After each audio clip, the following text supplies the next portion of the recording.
சமீபத்துல நடிகை கஸ்தூரி அவர்கள் வந்து தெலுங்கு குறித்து பேசுறதுக்கு அவங்க மன்னிப்புலாம் கூறியிருந்தாங்க சார். இப்போ தலைமறைவா இருக்காங்கன்னு சொல்லிட்டு தனிப்படையெல்லாம் அமைச்சு தேடிட்டு இருக்காங்க. முன்ஜாமீன் கேட்டிருந்தாங்க, அதுவும் கொடுக்கலையே. வழக்கறிஞரா நீங்க சொல்லுங்க சார், இதுல என்ன அப்படின்னு. முதல்ல இதுக்கு தனிப்படை அமைச்சது மாதிரி முட்டாள்தனம் கேள்வி கூத்து ஒண்ணுமே எதுவுமே கிடையாது.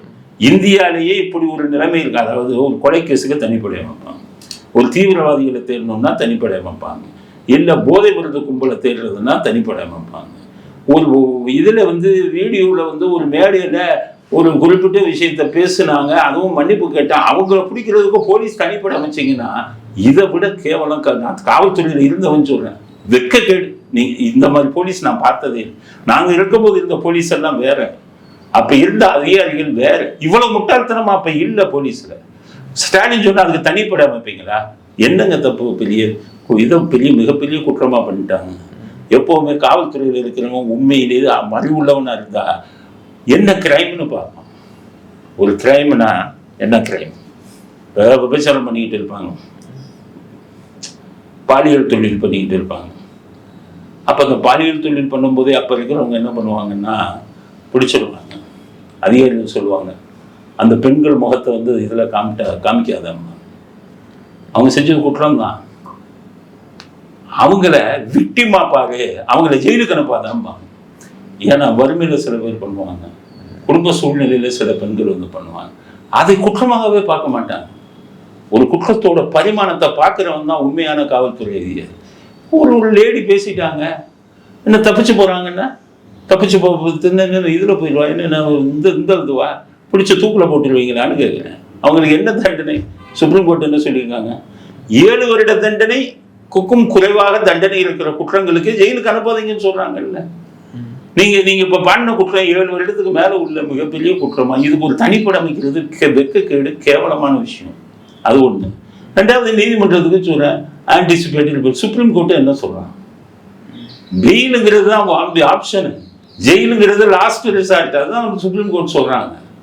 அதெல்லாம் நீதிபதி இந்த பக்கம் இப்ப பேசிட்டாங்கன்னா என்ன, ரெண்டு தூக்கு கொடுத்துருவீங்களா, இல்லை 3 தூக்கு கொடுத்துருவீங்களா? ஒரு குறிப்பிட்ட சமூகத்தில் சொன்னாங்கன்னா நிறைய பேர் தான் பேசுறாங்க. இன்னைக்கு இவ்வளவு பேசுறீங்களே, அன்னைக்கு ஈவேரெல்லாம் சாமியை செருப்பால் அடிச்சாங்களே, அன்னைக்கு இருந்த போலீஸை கைது பண்ணாங்களா, இல்லை பிடிச்சி உள்ள தள்ளினாங்களா?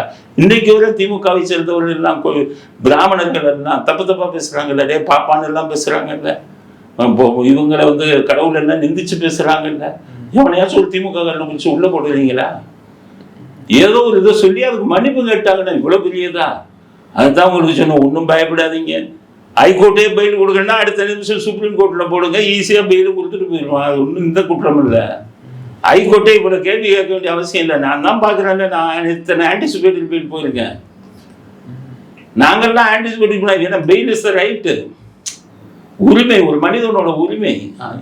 பெரிய குற்றங்கள் செஞ்சாதான் அவங்க பெயில் கொடுக்க மாட்டாங்க. இல்ல, இதுல தமிழக அரசு பழிவாங்கும் நோக்கத்துல எதுவும் ஈடுபடுதா சார் இந்த மாதிரி? தமிழக அரசுக்கு எப்படின்னு கேட்டீங்கன்னா, தமிழக அரசு சொல்றேன், பிராமணர்கள்லாம் சேர்ந்து இன்னைக்கு கூட்டம் போட்டாங்க அங்கே இதுல ராஜரத்னம் ஸ்டேடியத்தில். அவங்களுக்கே எல்லாம் கூட்டம் போட்டானே, இவனை பயமுறுத்தணும். இவன் பேசின ரேடியோ பயமுறுத்தினா அடுத்த கூட்டம் போட மாட்டான். எல்லாருக்குமே நான் சொல்லுங்க, எல்லாரும் ஒரு ஜாதியை சேர்ந்தவங்களா தான் இருப்பாங்க. யாரையுமே ஜாதியை சொல்லியோ இனத்தை சொல்லியோ மதத்தை சொல்லியோ பேசுனா, மதத்தை சொல்லி அரசாங்கமே பிரிச்சு பார்க்கக்கூடாது. ஈவர் வந்து நான் எலெக்ஷன்ல நிற்க மாட்டேன்னு ஏன் சொன்னாருன்னா, அவர் ஜாதிகளை திட்டினார். நம்மளே ஜாதியை திட்டிக்கிட்டு இருக்கோம், நம்ம போய் ஆட்சி பொறுப்புக்கு நம்ம போகக்கூடாதுன்னு நினைச்சாங்க. நீங்க ஜாதி ரீதியா மத ரீதியா இன ரீதியா திட்ட ஆரம்பிச்சிட்டீங்கன்னா, அதனாலதான் இந்த ஜாதி கட்சிகள்லாம் ஆட்சிக்கு வர்றதுக்கு வந்து தார்மீக உரிமையே கிடையாது. முதலமைச்சராக வந்துட்டீங்கன்னா, ஐயருக்கு நீங்க தான் முதலமைச்சர், வன்னியருக்கும் முதலமைச்சர், நாயுடு, கவுண்டரு, தேவர், அத்தனை பேருக்கு நீங்க முதலமைச்சர், அப்படிதான் பார்க்கணும்.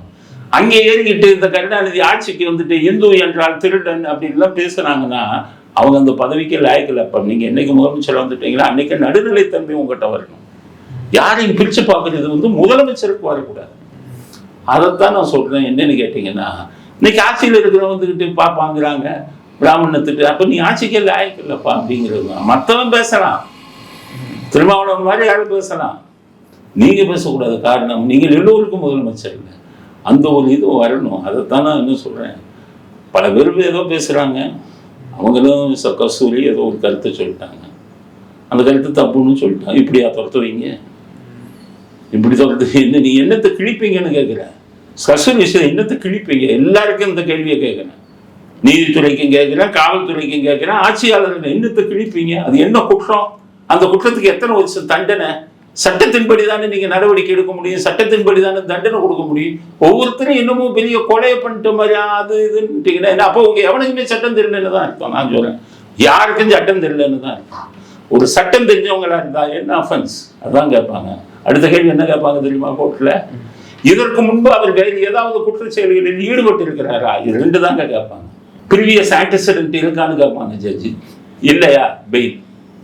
அவ்வளவுதான், ஆன்டிசிபேட்டட் பெயில் கிராண்டட். இதை தவிர நீங்க வேற கேள்வி கேட்கக்கூடாது. நீங்க ஒரு இவங்களெல்லாம் அவங்கள நம்ம நாட்டை சேர்ந்தவங்க தான், அவங்க அதை ஜட்ஜு பேசக்கூடாதுங்கிறேன். குற்றத்தை குற்றமா தாங்க பார்க்கணும். நீங்க மற்ற விஷயத்தெல்லாம் ஜட்ஜுங்க பார்க்கவே கூடாது. எங்களுக்கு தெரியல இப்படி எல்லாம் ஜட்ஜுங்க பேசுறாங்க, இது பண்றாங்கிறது எங்களுக்கு அப்படிலாம் பேசக்கூடாதுங்க. குற்றத்தை தாங்க. அதே மாதிரி ஜாமீன் கொடுக்குறீங்களா, ரெண்டு தான் பார்க்கணும். சாட்சிகளை கிடைப்பாரா, ஆதாரங்களை அழிப்பாரா? நீங்க வீடியோல அவங்க சொல்லி ஏற்கனவே பேசிட்டாங்க. அதுல என்ன சாட்சி இருக்கு? பக்கா வீடியோ இருக்கு. அதுல ஆதாரங்களே என்ன அழிக்க போறாங்க? இப்ப நான் ஜட்ஜா தான் என்ன அஃபென்ஸ்? இந்த அஃபென்ஸ் எவ்வளவு பனிஷ்மெண்ட் எவ்வளவு அதுக்கு? அந்த அஃபென்ஸுக்கு ரைட்டு 7 வருஷத்துக்கு கீழே, 7 வருஷத்துக்கும் கீழே ரைட்டு. இதுக்கு முன்னாடி ஏதாச்சும் அஃபென்ஸ் உங்க மேல இருக்கா? குற்றச்சாட்டு இருக்கா? தண்டனை பெற்று இருக்காங்களா? இல்லை.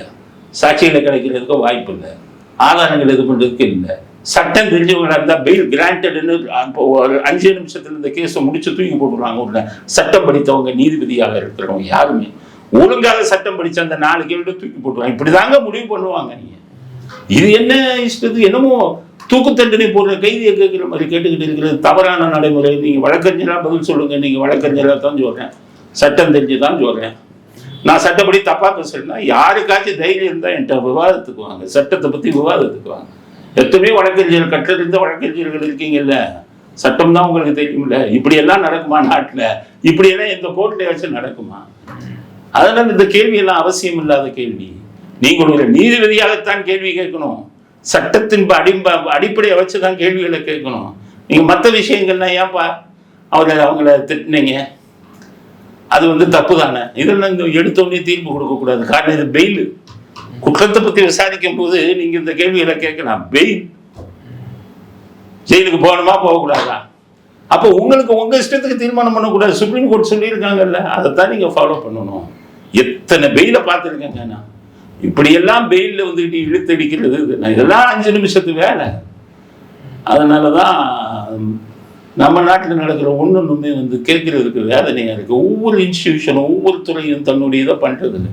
எந்த போலீஸ்காரனாவது இந்த செந்தில் பாலாஜி தம்பிய அமலாக்கத்துறை எத்தனை வருஷமா தலைமுறையில் இருக்காரு, அவரை கண்டுபிடிக்கிறதுக்கோ இது பண்றதுக்கோ ஏதாச்சும் 1% நடவடிக்கை எடுக்கிறாங்களா? 300 கோடியில வீடை கட்டியிருக்காரு. அவனை விட்டுடலாம். ஏதோ தெலுங்கு பேசுறவங்க இந்த மாதிரி இங்க வந்தாங்கன்னு சொல்லிட்டாங்க, அதுக்கு சிறப்பு படையை போட்டுக்கிட்டு தேடுறான். இந்த கூத்து கோமாளித்தனம் எல்லாம் இங்கதான் நடக்குது. வெளி மாநில போலீஸை போய் பார்த்துட்டு வாங்க. அங்கெல்லாம் வெளிநாடுகள்ல எப்படி நாடுகள்ல அரசியல்வாதி போலீஸ்க்கு ஆர்டரே போட முடியாது, தொலைச்சு போடுவான் போலீஸ். நீ என்ன ஆர்டர் போடுறது? மனசாட்சியோட செயல்படணும். எத்தனையோ டிஜிபி, மொரார்ஜி தேசாய் டிஜிபியா இருந்தாரு, இது பிரதமரா இருந்தாரு, சிபிஐ டைரக்டரா இருந்தாரு லட்சுமி நாராயணன். இந்திராதியை கைது பண்ணுங்க, நோ சரண்டர், முடியாது. அதுதான் காவல்துறை. என்ன என்ன எதுக்காக கைது பண்ண சொல்றீங்கன்னு கேள்வி கேட்டாரு. அரசியல்வாதி உட்காந்தோடனே அரசியல் எதிரில் அவனை பிடிச்சி உள்ள போடுமா, நீ போட்டு பண்ணிக்கிட்டு இருந்தேன்னா அப்ப நீங்க காவல்துறையே இல்லை, நீங்க வேற வேலை பார்க்குறீங்கன்னு தான் அர்த்தம். மேல இருக்கிற அரசியல்வாதி சொல்றதெல்லாம் செய்யறீங்கன்னா யூனிஃபார்ம் கழட்டி போட்டுருங்கன்னு தான் நான் சொல்றேன். நான் காவல்துறையில இருந்தவங்கிற உரிமையில தான் நான் அவ்வளவு கடுமையான வார்த்தைகள் பார்த்தேன். ஏன்னா நாங்க பார்த்த காவல்துறை வேற, நாங்க பார்த்த அதிகாரிகள் வேற. இந்த 20 வருஷத்துல காவல்துறையில இவ்வளவு ஒரு கேவலமான மாற்றம் வந்திருக்குங்கிறது வேதனைக்குரியது. அந்த யூனிஃபார்முக்கு எவ்வளவு மரியாதை தெரியுமா, எவ்வளவு அதிகாரம் தெரியுமா? அதை சரியான முறையில் உபயோகிக்க வேண்டியது ஒரு காவல்துறை அதிகாரிகள் உங்களுக்கு இது இல்லையா? ஸ்பெஷல் டீம்லாம் ஃபார்ம் பண்ணலாமா? யாரையா பிடிக்க போறீங்க? ஒரு பொம்பளை பெண்ணை போது பிடிக்க போகுது. அந்த பெண் என்ன தீவிரவாதி மாதிரி ஊர் விட்டு ஊரை நாடு விட்டு நாடு போகக்கூடியவங்களா? அதுக்கெல்லாம் தனிப்படை அவசியமா? அதனாலதான் வேதனையுடன் நீதித்துறையை பற்றியும் காவல்துறையை பற்றியும் இந்த தகவல்லாம் மக்களுக்கு போய் சேரணும் தான் இவ்வளவு விவரமாக விஷயங்களை பதிவு செய்யணும்.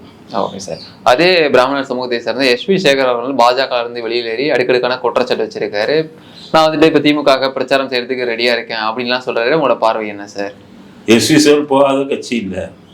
அவர் மயிலாப்பூர்ல எம்எல்ஏ எலெக்ஷன்ல நின்று 800 ஓட்டு வாங்கினாரு. எஸ்வி சேகருடைய டிராமானா உங்க ஜெயலலிதாவுக்கு ரொம்ப பிடிக்கும்.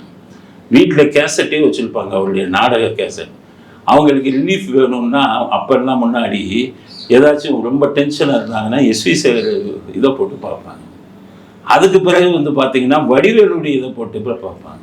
ஸோ எஸ்வி சேகர் மேலே அவங்களுக்கு இருந்த அந்த ஒரு அபிமானத்தில் தான் அவரங்களா கூப்பிட்டு மயிலாப்பூர் தொகுதிக்கு நிற்க சொன்னாங்க. அப்போ இவர் வந்து என்கிட்ட காசு இல்லைன்னு, காசு இல்லைன்னு அவங்களே சொந்தமாக செலவு பண்ணி தான் ஜெயிக்க வச்சாங்க. அவங்களுக்கு விசுவாசமாக இருந்தார் எஸ்வி சேகர். அவங்க இருக்கும்போதே பிரச்சனை, அவங்க ரொம்ப மனவேதனை அடைஞ்சாங்க. வெளியில் வந்தார். அதுக்கப்புறம் டிஎம்கே போனார். அதுக்கப்புறம் பாஜக போனார். வீட்டில் மோடி படம் பெருசாக வச்சிருப்பாரு வாசல். அதுக்கப்புறம் இப்போ தூக்கி போட்டு திமுகவுக்கு போட்டாங்க. இப்படி கொள்கை இல்லாதவங்க, நேருக்கு நாளுக்கு நாள் கட்சி மாறுறவங்க, இவங்க எந்த கட்சிக்கு போனா என்ன? நிறைய பேர் இருக்காங்க தமிழ்நாட்டில். நாளுக்கு ஒரு கட்சி, எந்த இதுவும் இல்லை அப்படிங்கிறதுல இன்னைக்கு ஆளுங்கட்சி அவருடைய தயவு வேணும், அதுக்காக போயிருக்காரு. இவருக்கு மந்திரி பதவியிலேருந்து எம்எல்ஏ பதவி கூட அங்கே கிடைக்காது, கவுன்சிலர் கூட கொடுக்க மாட்டாங்க. அதனால நாளுக்கு நாள் அவர் கட்சி தவிட்டு போறாருங்கிறதுனால அவரை ஒரு பொருட்டாக எடுத்து பேச வேண்டிய அவசியம் இல்லை. காரணம் அவ்வளோ முக்கியமான விஷயம் இல்லை. அவருக்கு திமுக சேர்ந்தது வந்து முக்கியமான விஷயம் இல்லை. காரணமாக அவருக்கு இதுதான் வாடிக்கை. நன்றி மறந்தவர் எஸ்வி சேகருங்கிறது ஜெயலலிதா விஷயத்தில் எனக்கு தெரியும். அவங்க அவ்வளோ உதவியை செஞ்சாங்க. அதனால ரெண்டாவது, அவர் தன்னை வந்துக்கிட்டு ஏதோ மிகப்பெரிய ஒரு மனிதராக நினச்சிக்குவார். எஸ்வி சேகருங்கிறவர்கள் சினிமாவில் நடித்தவர். ஜெயலலிதா இருக்கும்போது ஒரு எம்எல்ஏவாக ஆனார். ஆனால் அவர் வந்து எல்லாத்துக்கும் மேலே தன்னை பற்றி ஒரு உயர்ந்த இது வச்சுக்கிட்டு நான் தான் பெரிய ஆள், என்னைத்தான் எல்லாம் கேட்டு செய்யணும் அப்படிங்கிற மனப்பான்மை உள்ளவர். அதனால அவரை பற்றி நீங்கள் நடிகர் சங்க தேர்தலில் அந்த ஒரு குரூப்புக்கு சப்போர்ட் பண்ணார், விஷால் குரூப்புக்கு. கொஞ்ச நாள் அவங்களே எதிர்த்து அறிக்கை விட்டார். எங்கேயுமே நிரந்தரமாக இருக்கிற பழக்கம் அவருக்கு இல்லை அப்படிங்கிறது தான். அதனால அவரை பற்றி பேசக்கூடிய ஒரு நேரத்தை வீணாக்குவது தான் மிச்சம் அப்படிங்கிறது தான் அவரை பற்றின விஷயத்தில் என்னுடைய கருத்து. ஓகே, இறுதியாக ஒரு கேள்வி சார். நடிகர் சத்யராஜ் அவர்கள் வந்து சமீபத்தில் பேசும்போது தமிழ் தேசியமும் திராவிடமும் ஒன்று தான் அப்படின்னு சொல்லிட்டு பிரபாகரனே சொன்னதாக கடிதம்லாம் எழுதி வச்சிருந்தாரு அப்படின்லாம் சொல்லி ஒரு தகவலை பேசியிருந்தாரு. அது வந்து விஜய் தரப்புலையும் கொஞ்சம் எதிர்ப்பு கிளம்பிச்சு, சீமான் தரப்புலேருந்து எதிர்ப்பு கிளம்பிச்சு. உங்களோட பார்வை என்ன சார்? பிரபாகரன் வந்து தமிழின தலைவருங்கிறது தான் அவருக்கு பேர். அவர் பண்ணினது அவருடைய தமிழ் ஈழம்னு தானே பேர் வச்சார். அவங்களுக்கெல்லாம் திராவிடம்னாலே என்னன்னே தெரியாது. தமிழருக்கான ஒரு இயக்கம் தான் அவர். பிரபாகரனே சொல்லியிருக்காருன்னு என்ன பிரபாகரன் பக்கத்தில் போய் பேசிட்டு வந்தாரா? எல்லாரும் போகிறவங்க எல்லாம் இப்போ என்னன்னு கேட்டிங்கன்னா, பிரபாகரன் என்கிட்ட சாப்பிட்டேன், பிரபாகரன் என்கிட்ட சொன்னேன். தமிழ் இது வந்து தேசியம் அது வேற, திராவிடம் வேற, ரெண்டுமே எதிர்ப்பானது. திராவிடம்னு ஒன்று வந்து நிலத்துக்குத்தான் திராவிடம்னு பேரு, இனத்துக்கு திராவிடம்ங்கிறது இல்லை. நீங்கள் அந்த தென் இந்தியாவில் இருக்கக்கூடிய இடங்கள்லாம் திராவிட நாடுகள்னு சொல்லுவாங்க. அதனால தான் ஜனகணமனையில் திராவிட உச்சலகங்கன்னா தென் தமிழ்நாட்டை குறிக்கிறதுக்காக சொன்னாங்க. ஆனால் தென் தமிழ்நாட்டை சேர்ந்தவர்கள்லாம் ஒரு இனம் என்று ஆந்திராவில் ஒத்துக்கொள்வார்களா, கேரளாவில் ஒத்துக்கொள்வார்களா, கர்நாடகாவில் ஒத்துக்கொள்வாங்களா? 3 பேரும் ஒத்துக்கலை. இவங்க மட்டும் வந்துக்கிட்டு திராவிடம்னு தப்பா பேரை வச்சுக்கிட்டு நம்ம திராவிடர்கள்னு திமுக காரங்க தான் சொல்லிக்கிட்டு இருக்காங்க. எந்த ஒரு மாநிலத்துக்காரங்களும் தன்னை திராவிடன் என்று ஏற்றுக்கொள்ளலை. ஏன் சொன்னாங்கன்னா, அந்த இயக்கங்களை ஆரம்பித்த தமிழ்நாட்டில் இந்த இயக்கத்தை ஆரம்பித்த அத்தனை பேரும் உண்மையான தமிழர்கள் இல்லை. ஈழராவே கன்னடத்தை சேர்ந்தவர். அப்ப நம்ம தமிழர் இயக்கம்னு ஆரம்பிச்சா நம்ம ஆரம்பிக்க முடியாது, ஏன்னா நம்ம தமிழர் இல்லைங்கிறதுக்காக இவங்களுக்கு தகுதி நீக்கம் வந்துருங்கிறதுக்காக திராவிடம்னு ஒன்று ஆரம்பிச்சு விட்டுட்டாங்களே ஒழிய திராவிடம்ங்கிறது ஒன்று இல்லவே இல்லை. ஊரை ஏமாத்துறதுக்காக ஒரு குரூப் பண்ணிக்கிட்டு இருந்தாங்க. தமிழ் தேசியம்ங்கிறது ஒன்று அவங்க பிரபாகரன் பண்ணதெல்லாம் ஒரு தமிழ் இது அடிப்படையில் தான் பண்ணாங்க. இப்போ சீமானும் அப்படி தான் பண்ணிக்கிட்டு இருக்கு. அதான். ஆனால் நான் என்ன சொல்றேன்னு கேட்டீங்கன்னா, தமிழ்னு பேசுறீங்க, தமிழ் தேசியம்னு பேசுறீங்க, யார் தமிழர்கள் அப்படிங்கிற கேள்வி வரும்ல. வந்தால் பிராமணன் தமிழ் இல்லைங்கிறாங்க. என்ன பிராமணன் தமிழர் இல்லை? இந்த ஊர் இந்த நாட்டில் தானே பிறந்தான், இந்த நாட்டில் தானே வாழ்ந்துக்கிட்டு இருக்கான். அவனை நீ தமிழ் இல்லைன்னு சொல்றதுக்கு நீ யாரு? நாயுடு இருக்காங்க, ரெடியா இருக்காங்க, அவங்களாம் தெலுங்கு பேசுவாங்க. ஆனால் நூற்றுக்கணக்கான வருஷம் தமிழ்நாட்டில் வாழ்ந்துக்கிட்டு இருக்காங்கல்ல, அவங்கெல்லாம் துரத்துன்னு சொன்னா முடியுமா? தமிழ் தேசியம்ங்கிறது அவங்க சொல்றாங்க, ஆளுவது நம்ம தமிழர்கள் ஆளணும். சீமாண்டிய கான்செப்ட், தமிழ்நாட்டே தமிழர்கள் ஆளணும், யார் வேணாலும் இருந்துக்கங்கிறாங்க. எம்ஜிஆர் அப்படின்னு கேரளாவை சேர்ந்தவர் நம்ம தமிழ்நாட்டை ஆண்டாரா இல்லையா? அவர் ஒழுங்கான ஆட்சியை கொடுத்தாரா இல்லையா? இன்னைக்கும் அவருக்கு பேர் இருக்கா இல்லையா? அவர் தமிழர் இல்லையா? ஸோ நல்ல மனிதர்கள் தமிழ்நாட்டை ஆளணும். அவன் எந்த இதாக இருந்தா என்ன அப்படிங்கிறது தான். தமிழன்லேயே அயோக்கியம் இருந்தால் அவனை ஆள வச்சுருவீங்களா? பிராமணத்துக்கு எதிரானவங்க நீங்கள். ஜெயலலிதாங்கிற பிராமண பெண்மணி தானே உங்களுக்கு இதுக்கு தலைமை தாங்க. நாங்கள் திராவிட இயக்கத்துக்கு எங்கே போச்சு உங்கள் தமிழ் தேசியம்? கருணாநிதி ஆண்டாரு, அவரும் தமிழர் இல்லை, அவரும் மோங்கோலை சேர்ந்தவர். இப்போ இவங்கெல்லாம் வந்து தானே தமிழ்நாட்டை அதிக நாட்கள் ஆண்டிருக்காங்க. அதில் எம்ஜிஆர் ஜெயலலிதா அவங்கெல்லாம் வந்து நிறைய நல்ல திட்டங்கள் கொண்டு வந்திருக்காங்க. எம்ஜிஆர்லாம் ஊழலுக்கு ஆட்சி அமைத்தார், இலங்கை தமிழர்களுக்கு உயிரை கொடுத்தாரு, கோடிக்கணக்கான பணத்தை கொடுத்து உதவி செஞ்சாரு. அவருக்கு அந்த தமிழ்நாட்டில் பிறக்கலைன்னாலுமே அந்த தமிழன்கிற உணர்வு அவருக்கு எவ்வளவு அதிகமாக இருக்கு. அதனால நல்லவர்கள் ஆழணும் தமிழ்நாட்டை, அவங்க எதை சேர்ந்தவங்களா இருந்தாங்க அப்படிங்கிறது தான் நம்முடைய கருத்து. ஓகே சார், தொடர்ந்து பேசுவோம். நேர்காணல் கொடுத்தமைக்கு நன்றி சார்.